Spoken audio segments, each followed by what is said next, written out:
ఎంతో టేస్టీగా ఇంకా ఎంతో హెల్దీ అయిన రెసిపీని ఈరోజు మీతో షేర్ చేసుకోబోతున్నాను. నేను ఫస్ట్ టైం ప్రిపేర్ చేశానండి. చాలా అంటే చాలా పర్ఫెక్ట్‌గా వచ్చింది. మీరు కూడా నచ్చితే ఈ రెసిపీని ట్రై చేసి ఎలా వచ్చిందో నాతో షేర్ చేసుకోండి. హెల్దీ అని చెప్తున్నాను, ఎంతో టేస్టీగా ఉంది అని చెప్తున్నాను. ఇంకా పేరైతే చెప్పలేదు కదా! అదేనండి బీట్రూట్ పుడింగ్. అసలు బీట్రూట్ అంటేనే చాలా మందికి నచ్చదు కదా! చాలా మంది కాదులెండి, ఆల్మోస్ట్ అందరికీ నచ్చదు బీట్రూట్. అదేంటో హెల్దీ అయిన రెసిపీస్, హెల్దీ అయినవంటేనే మనకి నచ్చవు. అవును గదా! నేను గూడా అంతే, మార్కెట్‌కెళ్ళినప్పుడు ఫస్ట్ ప్రిఫరెన్స్ అయితే బీట్రూట్‌కే ఇస్తా. ఎంతో హెల్దీ గదా అని జెప్పేసి. కానీ ఇంటికొచ్చిన తర్వాత మాత్రం దాంతో ఏమైనా రెసిపీస్ చేయాలి అంటే లాస్ట్ ప్రిఫరెన్స్ కూడా దానికే ఇస్తా. వెజిటబుల్స్ అన్నీ అయిపోయి ఇంక తినడానికి ఏమీ లేవు అన్నప్పుడు మాత్రమే ఫ్రిడ్జ్‌లో వెతికి తీస్తా బయటికి. ఇలా జేసేవాళ్ళు ఎంతమందున్నారో జెప్పేయండి. ఇంక మన రెసిపీలోకొస్తే బీట్రూట్‌ని చక్కగా వాష్ చేసుకొని పీల్ ఆఫ్ చేసేయాలి. దగ్గర దగ్గర నేను ఈ బీట్రూట్ తీసుకొచ్చి 2 వీక్స్ అవుతుంది. ఫ్రిడ్జ్‌లో పెట్టినా సరే ఏందో మరి మొక్కలు గూడా వచ్చాయి బీట్రూట్‌లో నుండి. నాటితే చెట్లు గూడా వస్తాయేమో. చక్కగా పీల్ ఆఫ్ చేసేసుకొని చిన్న చిన్న ముక్కలుగా కట్ చేసుకోవాలి బీట్రూట్ మొత్తం. నేనైతే ఇక్కడ 4 తీసుకున్నాను బీట్రూట్లు మీడియం సైజు. మీ దగ్గర 1, 2 ఉన్నా పర్లేదు. కొలతల ప్రకారం నేను కరెక్ట్‌గా చెప్తాను. ప్రిపేర్ చేసేయండి. అన్నీ చిన్న చిన్న ముక్కలుగా కట్ చేసుకోవాలి. ఎందుకంటే ఒకవేళ కొంచెం పెద్దయైనా సరే మిక్సీలో మళ్ళీ ముక్కలు ముక్కలు మిగిలిపోతాయన్నమాట. అదే మనం ఫస్టే చిన్నగా కట్ చేసుకున్నామంటే ఇంకా మిక్సీ పట్టేటప్పుడు ఏ ప్రాబ్లమ్ ఉండదు. మనం చేసే చిన్న చిన్న మిస్టేక్స్ చాలు కదా రెసిపీ పాడవడానికి. సో మనం ఇష్టంగా చేసేటప్పుడు ఏదైనా కష్టం అనుకోకుండా నిదానంగా నీట్‌గా చేసుకోవాలి. ఇప్పుడు మనం చిన్న చిన్న ముక్కలుగా కట్ చేసుకున్న పీసెస్ అన్నీ మిక్సీ జార్‌లో వేసుకొని ముక్కలుగా లేకుండా మెత్తగా గ్రైండ్ చేసేసుకోవాలి. ఒకసారి పడకపోతే 2 టైమ్స్ మిక్సీ పట్టేయండి సరిపోతుంది.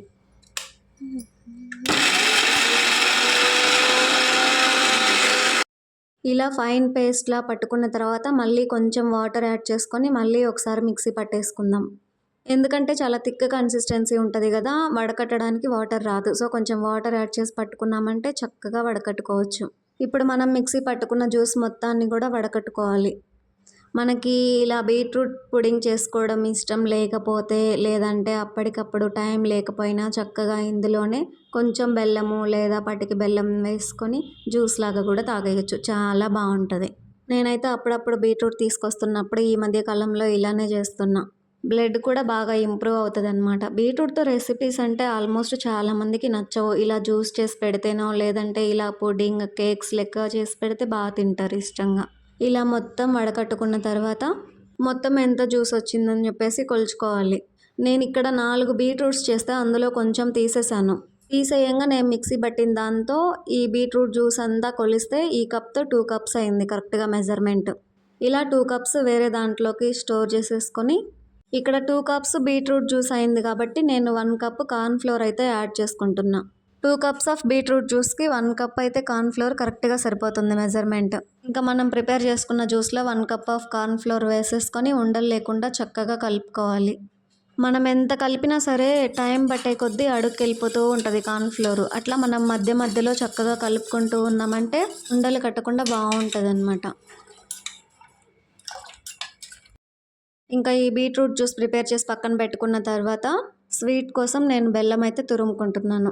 2 కప్స్ ఆఫ్ బీట్రూట్ ప్రిపరేషన్‌కి 1 కప్ బెల్లం అయితే కరెక్ట్‌గా సరిపోతుంది. చక్కగా తురుముకొని నున్నగా తురుముకోవాలి. లేదంటే బెల్లం కరగడానికి లేట్ అవుతుందనమాట. అదే సన్నగా తురుముకున్నామంటే మనకు కొలుచుకోవడానికి ఈజీగా ఉంటది. ప్రిపరేషన్‌కి ఈజీగా ఉంటదనమాట. అదే పెద్ద పెద్దగా ఉందంటే కొంచెం లేట్ అవుతది ప్రాసెస్.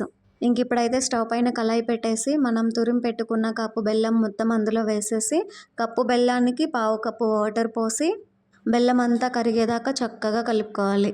బెల్లం మొత్తం కరిగి తీగ పాకం వచ్చేదాకా ఉడికించుకోవాలన్నమాట. బెల్లం కరిగిన తర్వాత మరుగుతున్నప్పుడు మనం చేయబెట్టి ఇట్లా చూసామంటే తీగ పాకం వచ్చినట్లు అర్థమైపోతుంది. రాకపోతే మళ్ళీ కొంచెం సేపు ఉడికించండి.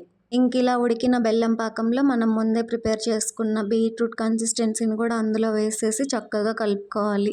గుర్తుంచుకోండి, ఇదంతా కూడా మీడియం ఫ్లేమ్లోనే చేసేయాలి. లేదంటే మళ్ళీ ఉండలు కట్టేసిద్ది. అదిగో నేను కలుపుతున్నాను చూడండి. అది మొత్తం కూడా దగ్గరుండే కలుపుకోవాలి నీట్‌గా. ఒక 2 మినిట్స్ కూడా పక్కకెళ్ళకూడదు. మనం దగ్గరుండి చేసుకుంటేనే రెసిపీ పర్ఫెక్ట్‌గా వస్తుంది. ఇలా ఈ బీట్రూట్ కన్సిస్టెన్సీ అంతా దగ్గరకొచ్చిందాక కలుపుకొని కొంచెం నెయ్యి యాడ్ చేసుకోవాలి అందులో. కొంచెం నెయ్యి యాడ్ చేసుకొని మళ్ళీ మంచిగా మొత్తం ఒకసారి కలుపుకోవాలి. ఇలా కలుపుతూ కలుపుతూ మొత్తం దగ్గరికి వచ్చిందాక బీట్రూట్ కన్సిస్టెన్సీ మొత్తం కలుపుకోవాలి. ఇదిగో చూడండి, కన్సిస్టెన్సీ అంతా ఇలా దగ్గరికి వచ్చిందాక కలుపుకోవాలి. ఇంకా కడాయికి అంటుకోకూడదు, అంటుకోకుండా మొత్తం సపరేట్ అవ్వాలి. ఇంక ఇలా ఈ కన్సిస్టెన్సీలో రెడీ అయిన తర్వాత స్టవ్ ఆఫ్ చేసి మనం ఈ కన్సిస్టెన్సీ వేసుకోవడానికి ఒక గిన్నె తీసుకొని ఆ గిన్నె మొత్తం నెయ్యి అప్లై చేసేసుకోవాలి. నెయ్యి అప్లై చేసిన తర్వాత మన దగ్గర డ్రై ఫ్రూట్స్ ఏవి ఉంటే అవి వేసుకోవచ్చు. నా దగ్గర అయితే బాదం పప్పులు ఉన్నాయి, అవన్నీ చిన్న చిన్న ముక్కలుగా కట్ చేసి అందులో వేసేసాను. ఇంకా అవి వేసిన తర్వాత మనం ప్రిపేర్ చేసుకున్న బీట్రూట్ కన్సిస్టెన్సీ మొత్తం అందులో వేసేసుకోవాలి. మొత్తం మంచిగా వేసుకున్న తర్వాత మళ్ళీ పైన కూడా ఒకసారి నెయ్యి అప్లై చేసుకున్నామంటే చాలా టేస్టీగా ఉంటుందన్నమాట. కొంచెం పైన కూడా నెయ్యి అప్లై చేసి జస్ట్ అలా ట్యాప్ చేసి ఇంకా పక్కన పెట్టి ఒక 1 అవర్ అలా ఉంచామంటే చక్కగా చల్లారిపోతుంది. చల్లారిన తర్వాత మనం చాక్ తీసుకొని జస్ట్ సైడ్స్ అట్లా అన్నామంటే గిన్నెలో నుండి బీట్రూట్ కన్సిస్టెన్సీ సపరేట్ అవుతుంది. అనకపోయినా కూడా బోర్లు ఇచ్చి ట్యాప్ చేసామంటే చక్కగా విడిపోతుంది. అంతేనండి, ఇదే బీట్రూట్ పుడింగ్. చాలా బాగుంటుంది. దీన్ని నేనైతే కేక్ అని చెప్పేసి మా పిల్లలకి పెట్టేశాను. ఫస్ట్ బీట్రూట్తో చేస్తున్నానంటే వద్దు అన్నారు. తర్వాత మొత్తం ఇలా చేసి పీసెస్గా కట్ చేసిన తర్వాత కేక్ అని చెప్తే తినేశారు. చూడగానే కూడా అలా కేక్ లానే అనిపిస్తుంది కదా. మీరు కూడా ట్రై చేసి ఎలా వచ్చిందో నాతో షేర్ చేసుకోండి. అలానే వెళ్తూ చిన్న లైక్ ఇచ్చి సబ్స్క్రైబ్ చేసి వెళ్ళండి. మరెన్నో మంచి రెసిపీస్తో మీ ముందుకు వస్తాను.